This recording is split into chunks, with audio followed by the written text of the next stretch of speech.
house had four common bedrooms, one for Uncle Vernon and Aunt Petunia, one for visitors, usually Uncle Vernon's sister, Marge, one where Dudley slept, one where Dudley kept all the toys and things that wouldn't fit into his first bedroom. It took only Harry one trip upstairs to move everything he owned from the cupboard to his room. He sat down on the bed and stared around him. Nearly everything in here was broken. The month old video camera was lying on top of a small working tank Dudley had once driven over the next door's neighbor's dog, and in the corner was Dudley's first ever television set, which he had put his foot through when his favorite program had been cancelled. There was a large bird cage which had once held a parrot that Dudley had stopped at school for a real air rifle, which was up on a shelf with the end all bent because Dudley had sat on it. Other shelves were full of books. They were the only things in the room that looked as though they had never been touched.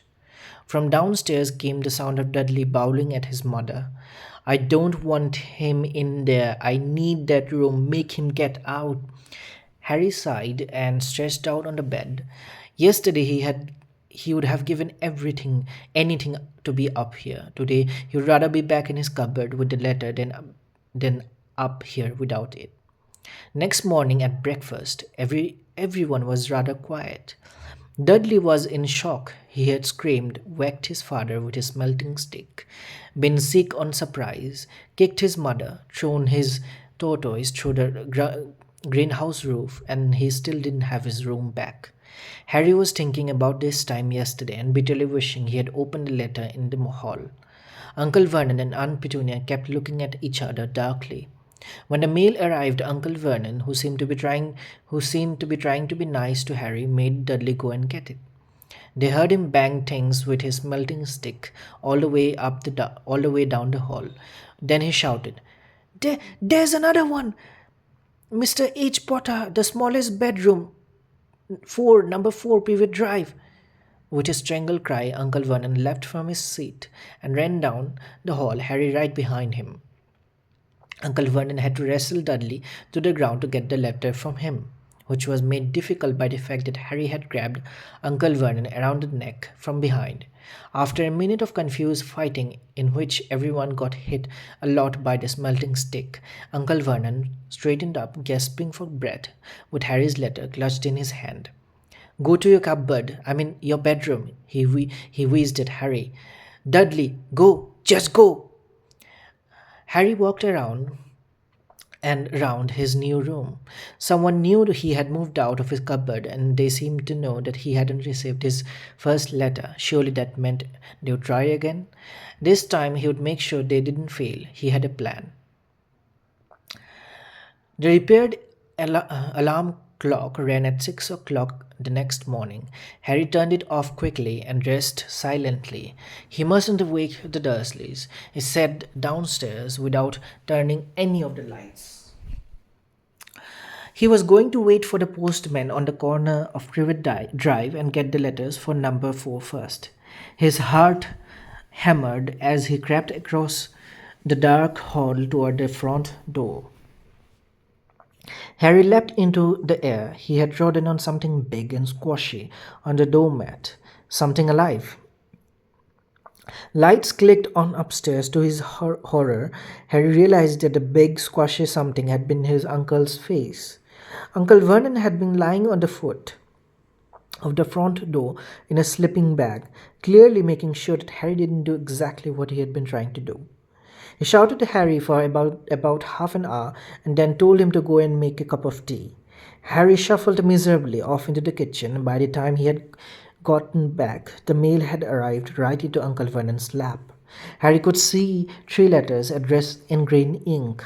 "I want," he began, but Uncle Vernon was tearing the letters into pieces before his eyes.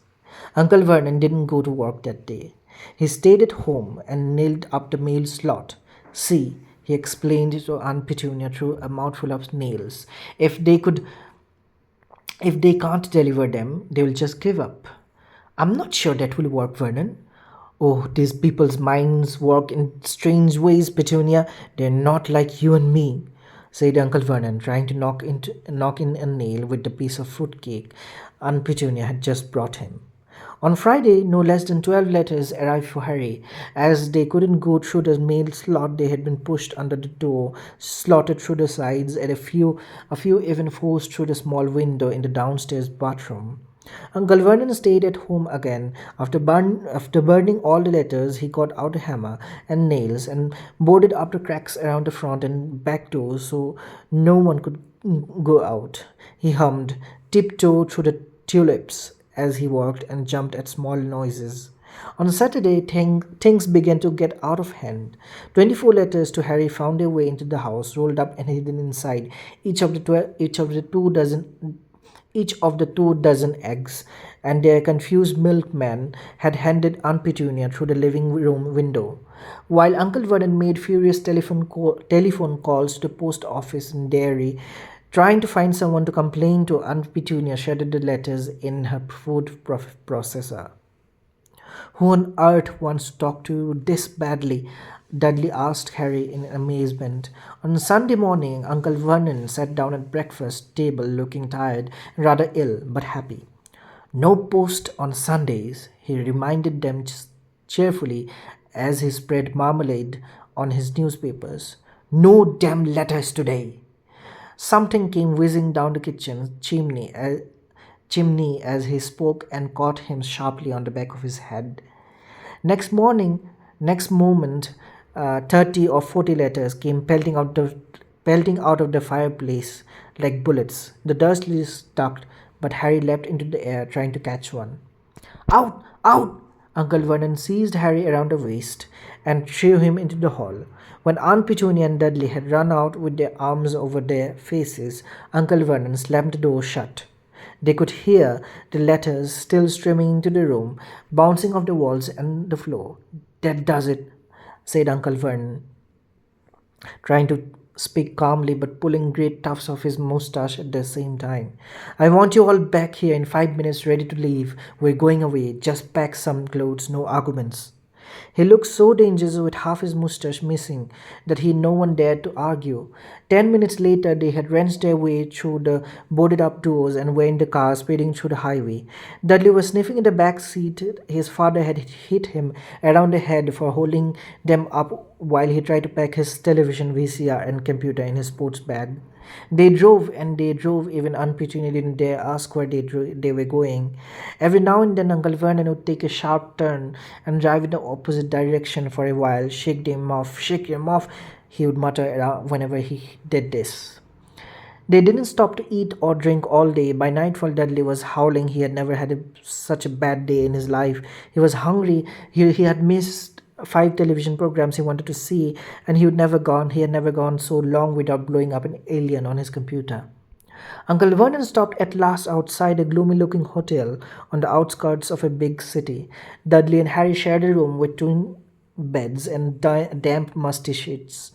Dudley snored, but Harry stayed awake, sitting on the window sill, staring down at the lights of passing cars and wondering.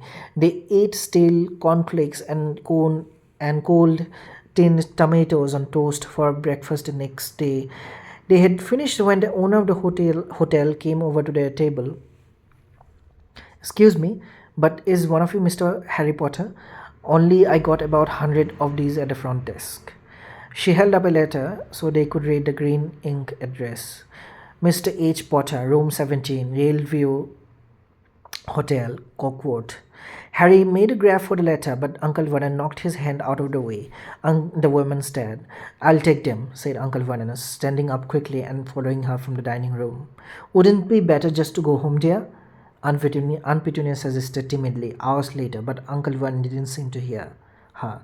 Exactly what he was looking for, none of them knew. He drove them into the middle of a forest, got out, looked around, shook his head, got back into the car, and off they went again.